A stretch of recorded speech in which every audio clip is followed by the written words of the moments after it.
நாளை ஏன் முருகப்பெருமானை வணங்க வேண்டும்?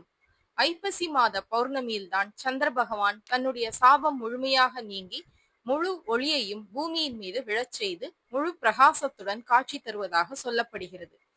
அறிவியல் ரீதியாகவும் சந்திரன் பூமிக்கு மிக அருகில் வந்து மிக அதிகமாக பிரகாசிப்பதும் நாளை 5/11/2025 புதன்கிழமை பௌர்ணமி திதி பரணி நட்சத்திரமும் கூடிய குளிகை நேரத்தில், அதாவது 10:30 மணி முதல் 12 மணிக்குள் இந்த நாள் சிவனுக்கு மட்டுமின்றி முருகப்பெருமானுக்கும் மிகவும் உகந்ததாகும்.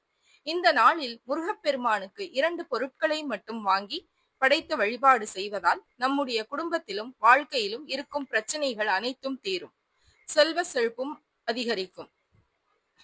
குழந்தை, திருமணம், வேலை கிடைக்க, வறுமை நீங்க, நோய்கள் நீங்க, மன நிம்மதி கிடைக்க, வாழ்வில் உயர்ந்த நிலையை அடைய, செல்வ செழிப்பு ஏற்பட, மகிழ்ச்சியான வாழ்க்கையும் அமைய முருகனை மனதார வழிபட்டு ஓம் சரவண பவா என்ற மந்திரத்தை மனதார சொல்லி வழிபடுவதால் முருகனின் அருளால் நன்மைகள் அதிகரிக்கும். இந்த அற்புதமான ஐப்பசி பௌர்ணமி நாளில் குளிகை நேரத்தில் பனங்கற்கண்டு மற்றும் சுக்கு அல்லது வசம்பு ஆகியவற்றை வாங்கி வைத்து முருகனுக்கு படைத்து வழிபடுவதால் நம்முடைய வாழ்வில் இருக்கும் கஷ்டங்கள் அனைத்தும் கரைந்து போய்விடும் என சொல்லப்படுகிறது.